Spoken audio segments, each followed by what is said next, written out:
YouTube? Capital G here, as promised, and after a very long wait, deck profiles are finally back on my channel, and I thought I'd share with you guys one of my personal favorites, a deck I have been playing a lot. This is my Mai Valentine Harpie's Lady deck, and this deck is so much better than what people give it credit for. People think Harpies don't have any plays, they don't do anything, and I'm telling you guys, I have built this deck to be as competitive as humanly possible. And yes, I have tested this against the meta, Salamangreats, Orcus, also dinosaur variants. I have trashed every single one of them because this deck has so many good blowout cards that your opponent will not be able to deal with. Also, in the past, Harpies used to only be able to go like seconds. They would only blind second. But because of some of the new cards and because of some of the tech that I have in here, Harpies can go first or second effectively. So it doesn't matter if you win or lose the die roll. Anyways, if you guys want to see more of these deck profiles, because I have a lot of amazing ideas I want to give to you guys, just let me know in the comment section below, or just give the video a thumbs up. Only takes a second, and that'll definitely help me out.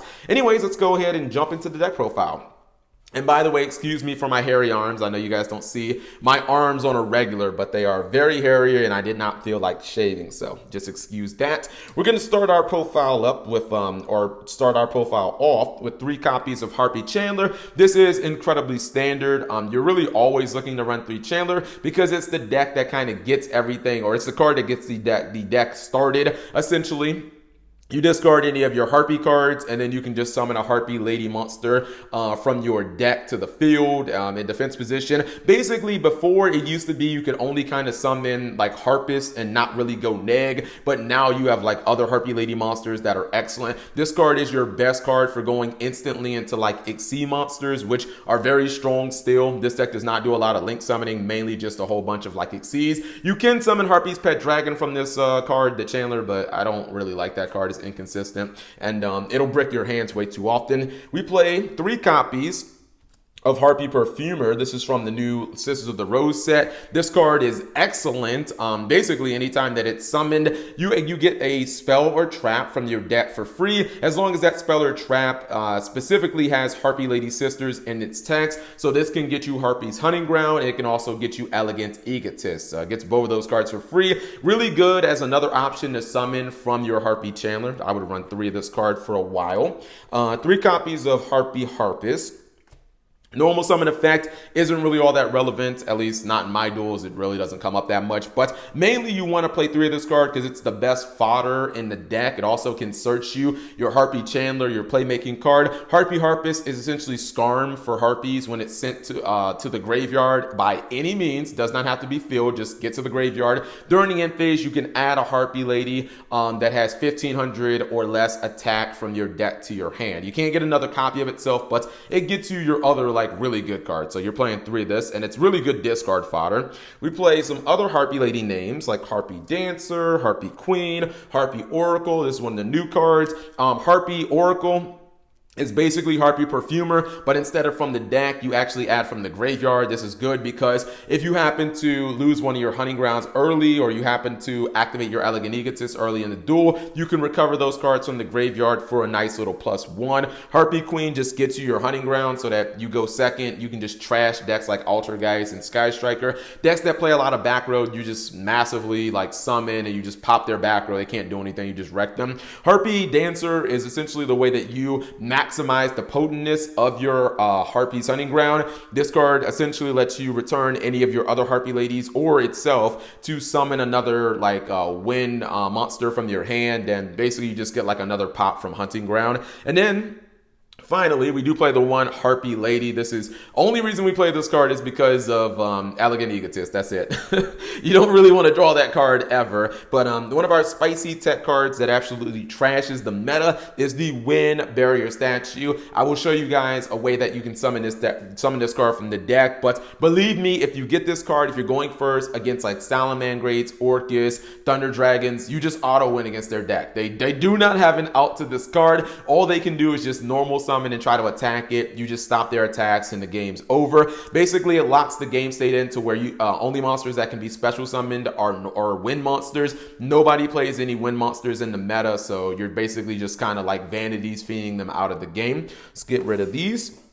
show you guys the spells of the deck. We play 3 copies of Pot of Extravagance. So you don't really use your extra deck all that much in Harpies. And for the cards that you do, you can run multiples of. When Conductor comes out, I still would play this card because honestly, it's just Pot of Greed in this deck. It's way too good. And it makes it so that you have 6 cards when you're going first. We play 3 copies of Hysteric Sign because, I mean, come on, it's Harpies. This is your best advantage creator. This card generates so much advantage. Basically, you can activate this card, get Elegant Egotist, and you can get just a +1, or you can send this to the graveyard anyway. Just get this damn card in the graveyard, and you get to add 3 Harpie cards with different names from your deck to your hand, and it searches Featherstorm, which is like the most busted card in this deck. So yeah, you definitely are going to run 3 of this. We play 1 Elegant Egotist because Hysteric Sign adds Elegant Egotist, but a lot of times I don't even activate Hysteric Sign. I'll just pop it myself so I can search. This card's really good because you can discard it and then get it back from the graveyard with Perfumer, or you can summon Harpie Lady 1 from your deck straight onto the field, so that's not bad. We play 2 copies of Harpie's Hunting Ground because we need to be able to trash back row decks. This punishes your opponent for setting cards on the field, and against decks that have Infernity Barriers, basically when you activate Hunting Ground, they have to Infernity Barrier it, otherwise you'll just pop their Infernity Barriers like Orcus, Salamangreats. Like, this is just how you trash decks when they have like double Fog Blade and stuff like that. You just like wreck them really hard. Now for our spicy tech, we play 3 copies of Ties of the Brethren. Ties of the Brethren allows us to pull the Wind Barrier statue straight from our deck, which is a win condition in this deck, essentially. So I think that 2,000 life points don't matter in the slightest. Basically, you're pulling the Wind Barrier statue out of your deck from any of your normal summons, any Harpie Lady, activate Ties of the Brethren, pull the Wind Barrier statue out, GG no re. It's honestly just game. Another blowout card is the best card in this entire deck, or this entire archetype. This is the whole reason to run Harpies, is Harpie's Featherstorm. If you guys don't know, oh my god. This card is nuts. Basically, it's like Azathoth or True King of All Calamities, even better than those cards because you can activate it as a hand trap. As long as you control a Harpie monster, you can activate this card from your hand during either player's turn, which is nuts, and it negates all their monster effects for the entire turn. Doesn't matter whether they activate in the hand, the graveyard, the banished zone, whatever, it just negates them. So this card is ridiculous, and again, it's searchable from Hysteric Sign, so you're definitely playing that.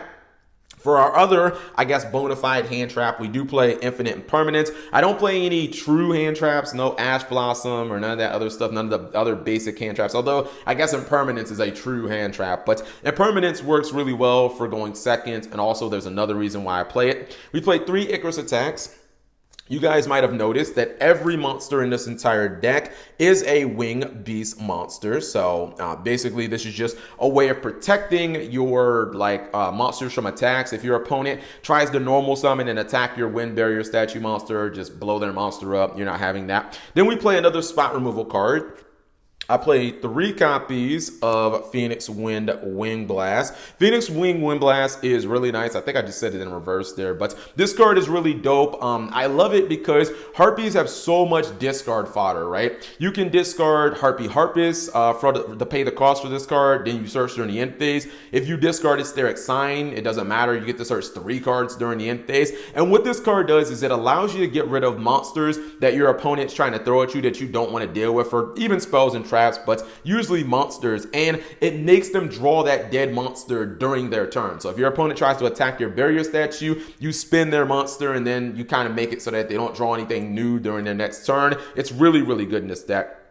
Now, because we play so many powerful trap cards, so many powerful normal trap cards like Impermanence and Featherstorm and, things like Icarus Attack, I feel like Trap Trick is necessary in this build of the deck. Basically, you want to hit Featherstorm as quick as possible. Like, you want to have as many Featherstorms as you can. This card, Trap Trick allows you to essentially play 6 copies of Featherstorm, but if you open with Featherstorm, it allows you to get to other cards like Icarus Attack in your first turn, and those cards again are just blowout cards like Featherstorm against Salamangreat or Orcus. You honestly just win the game. And then for my last power trap, This is just a card that just says no to everything. So we're always going to play Solemn Judgment in a deck with this many traps because it stops the, just the annoying cards that the other cards don't cover. This stops Twin Twister and everything else. For the extra deck, and again, we don't use our extra deck that much because we do play Extravagance. I play 3 copies of the Ice Beast Zerophane. Shout outs to Rio from Yu-Gi-Oh! Zexal.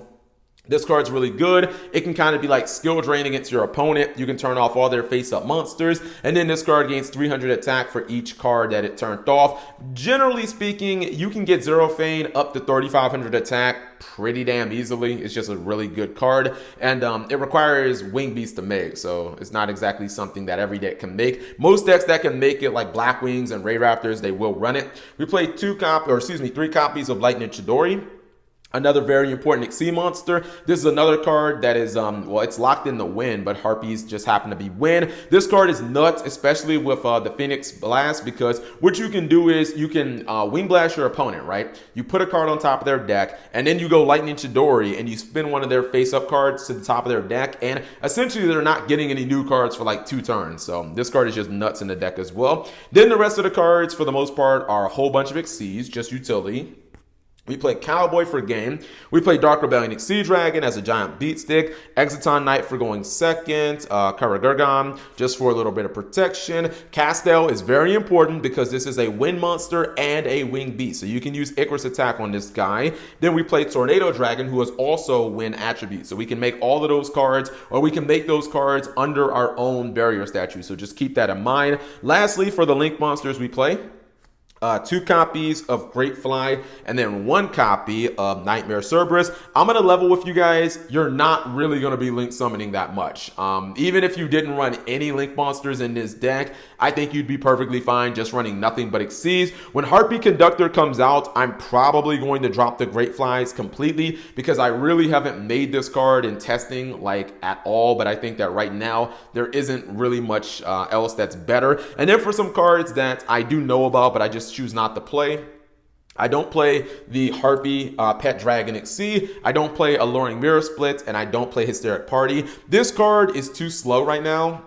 When we get Harpie Conductor and you can pop this card outside of just using Hunting Ground, I think that it'll be a little better. This card doesn't really do anything, honestly, that affects the game state. And then this card is way too hit or miss. Like sometimes you activate Hysteric Party and it blows your opponent out, and then other times it just sits there and does nothing. Also with cards like Ties of the Brethren, it kind of makes this a little slow because you can't Ties of the Brethren and Hysteric Party in the same turn. So anyways, I feel like this build is it's pretty decent, and I think that it's actually a lot better than what people give it credit for. But if you guys want to see more deck profiles like this, and if you enjoyed this video, give the video a thumbs up and let me know in the comment section below.